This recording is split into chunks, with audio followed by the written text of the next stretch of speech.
হযরত ওমর শাসন ব্যবস্থা করছেন দুইটা জিনিসের উপরে। আমাদের এক সপ্তাহ মাগরিবের আলোচনা ছিল দাওয়াতের মূল উদ্দেশ্য হলো নিজেদের ব্যক্তি গঠন, আর ব্যক্তি গঠনের জন্য দুইটা মূলনীতি রাখতে হবে। এক নম্বর হচ্ছে সততা, দুই নম্বর হচ্ছে ইনসাফ, ন্যায়পরায়ণতা।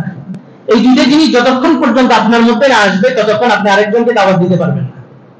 আপনি দাওয়াত দিতে গেলে হীনমন্যতায় ভুগবেন, আমি নিজেই তো নামাজ পড়ি না, আরেকজনকে নামাজের কথা বলবো কিভাবে? তো ব্যক্তি প্রথম সুগঠিত হতে হবে, ব্যক্তি গঠন সর্বপ্রথম।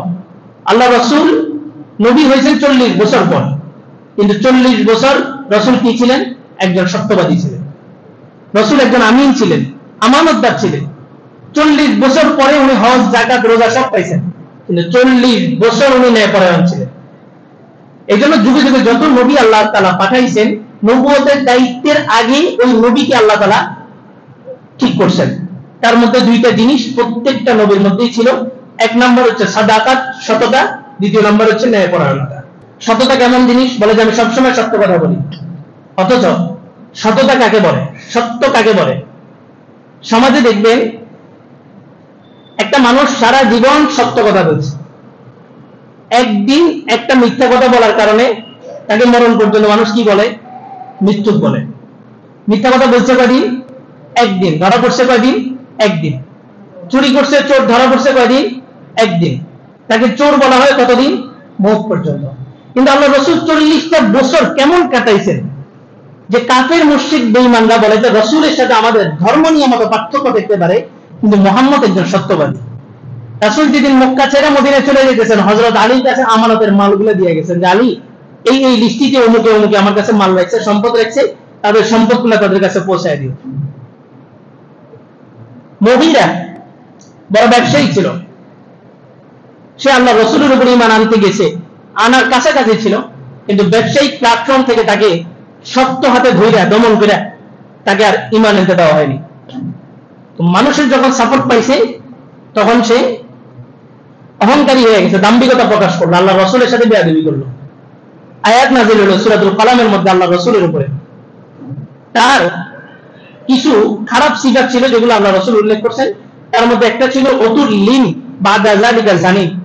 অতুল লুন মানে হচ্ছে যার ভাষা খুব কর্কশ, কোনো মিষ্টতা নাই কথার মধ্যে। বাদা যালিকা জানি, আল্লাহ রাসূল বলেন সে একজন জারদ সন্তান। একে হচ্ছে ভাষা কর্কশ, দ্বিতীয়ত সে কি? জারদ সন্তান। আপনি তো ওই জায়গাটা দিয়ে আমার প্রত্যেকে নিজেকে চিন্তা করেন, রিয়েলাইজ করেন যে আমি যদি ওখানে থাকতাম, আমাকে কেউ বললো যে জারদ সন্তান, আমি কি করতাম? যে বলছে তারই তো প্রথম কোপ দিয়ে গর্দান থেকে মাথা নামায় দিতাম। কিন্তু মুগীরা কাফের বেঈমান, ঈমান আনে নাই।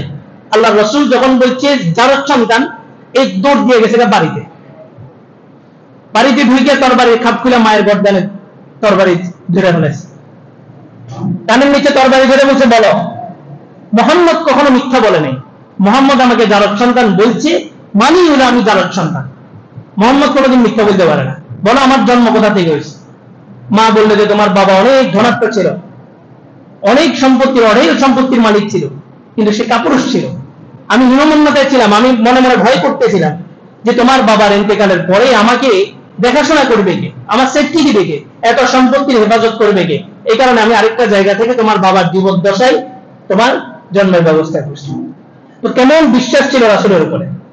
এই দাওয়াতি কাজটা যে আমরা করব, আমাদের ব্যক্তি গঠন সর্বপ্রথম আমার এই 2.5 ফুট 3 ফুট বডির মধ্যে ইসলাম প্রতিষ্ঠা করতে হবে। আপনার দাড়ি নাই, আপনি গেছেন রাষ্ট্রে ইসলাম প্রতিষ্ঠা করবেন, আপনার দাড়ি কোথায়? আপনার 3 ফুট বডির মধ্যেই তো সুন্নত নাই, আপনার রাষ্ট্রে ইসলাম প্রতিষ্ঠা করবেন কিভাবে? মিশরের এক কনফারেন্সে ফখরে বাংলাদেশের তাজুল ইসলাম নাম ছিল, কনফারেন্স হয়েছে আল্লাহ রাসূলের সিরাতের উপরে। একজন মিশরি গেছে যার কোনো দাড়ি ছিল না। মিশরীদের এমনও দাড়ি নেই, রাষ্ট্রীয়ভাবে ওদের কারি বাসের চাপটা দেখবেন একদম পুরো ক্লিন শেভ ছিল। সুন্নতের উপরে আলোচনা করবে তাজুল ইসলাম শরিয়া ফখরে বাঙ্গাল বললেন যে লাস্তুম বিসুন্নাহ ফাকাইফাল আওয়াম আলা সুন্নাহ, তোমার নিজেরই তো সুন্নত নেই, তুমি আবার সুন্নতের উপরে আলোচনা করলে পাবলিক আবার সুন্নতের উপরে আসবে কিভাবে? ওই যুবক বলতেছে হালিল ইসলাম ও ফিল লিহিয়া। আরে হুজুররা কি পাইছে না পাইছে, দাড়ির ভিতরে কি ইসলাম আছে নাকি? ইসলাম মানে কি দাড়ি নাকি? ইসলাম মানে নামাজ, রোজা, হজ, যাকাত সব কিছু মিলায় উদখুলু ফিস সিলমি কাফা, সব কিছু মিলায় ইসলাম, সবগুলো বিষয় মিলা, সব মানি। কিন্তু আমি ভাই বোনের হক দেওয়ার সময় হক দিই নাই, তাহলে আমি পরিপূর্ণ ইসলাম মানি না। আমি সব মানি কিন্তু পাশাপাশি আমি সুদের কারবার করি, তার মানে আমি পরিপূর্ণ মুসলমান নই।